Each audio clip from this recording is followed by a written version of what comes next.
Hello, I'm Andreea Porcelli, and I'm here to talk to you about my nightmare experience that I've encountered with my elderly mother, who is 81 and lives alone in California.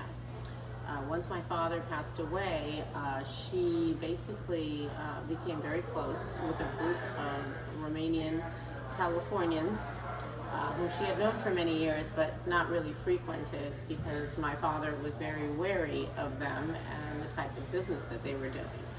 As it turns out, they do have one senior care residence, which is called Sunny Home in Concord, California. But aside from that, there's absolutely nothing on Google, on the internet about them. Yet they claim to have an incredible lifestyle, homes in different places and so forth.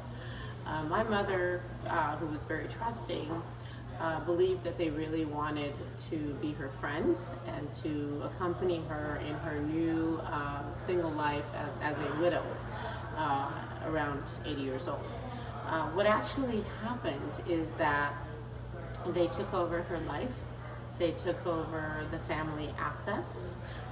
Their names are Angela Niculescu, Colleen Niculescu, Costin Niculescu, and Horia Tănăsescu. Basically, they absconded and embezzled about $1 million that she had on an account in Bucharest, Romania. And furthermore, they had large sums of cash that was coming out of that account and going to her via Western Union, tens of thousands of dollars.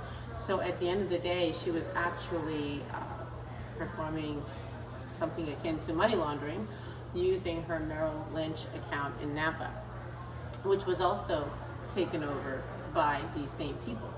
And as you've heard me talk about my issues with Merrill Lynch Napa and the Eric Gonzalez group, they were clearly complicit with Eric Gonzalez in diverting these funds to Merrill Lynch, as well as in basically embezzling the funds that she had at Merrill Lynch, which were family trust assets. They were not meant to be her assets.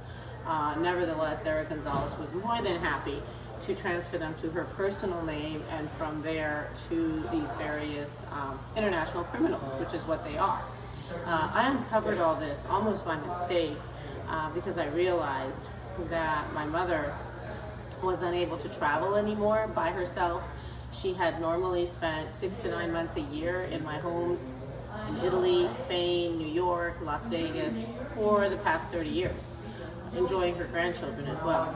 And once my father died, these people were controlling her every move, were not allowing her to spend time at my homes. The last time that she came over in 2021 for my son's graduation, they actually drove out to Las Vegas, even though Angela had just had surgery for stage 4 stomach cancer and was very frail and is 75 years old, and it was during COVID. But they came out because they wanted to show their support for her, supposedly, and stayed in the hotel in order to supervise her every move. I am talking about all this because elder financial abuse takes many different roles in people's lives. I was the last person that thought this could occur to my family. I'm a financial professional. I was very involved in helping my parents, my elderly parents, with their finances prior to my father's death. As soon as my father passed away, these international criminals moved in on my mother. And as it turns out, they have a very interesting business model. They work with Romanians that live in Northern California, a lot of whom are well off, who also may have assets in Romania in addition to the US. And they basically rob them of all their assets. They find ways to embezzle their assets. In the case of my mother, also turn her accounts into money laundering accounts on both continents, and eventually also take over the title on their homes. So this is their secret recipe. This is what I've uncovered. And unfortunately, at this point, I have been told that her life and my life are in danger. Their intention was actually to silence her forever once everything had been stolen. And they were preparing for this by having my mother basically tell the police, my lawyer, anybody who intervened with her, my own kids, that I wanted to kill her, which is so laughable because not only have I not seen her in person since May of 2021, but she and I had a very close relationship for all those years, and I've even submitted pictures of myself with my mother in 2021, hugging and smiling at my son's graduation. So hardly the type of person that would have that kind of relationship with their mom. I was shocked that this was occurring in my family, but it has occurred, and frankly, it's turned our lives into nightmares. All of us. I worry about my children. My children live on their own in different states, going to college. I worry about myself, and I especially worry about my mother, whom I'm still not able to have direct access to, even though she has been implicated in a number of financial crimes because of Angela Niculescu, Colleen, and Costine Niculescu and their criminal enterprise.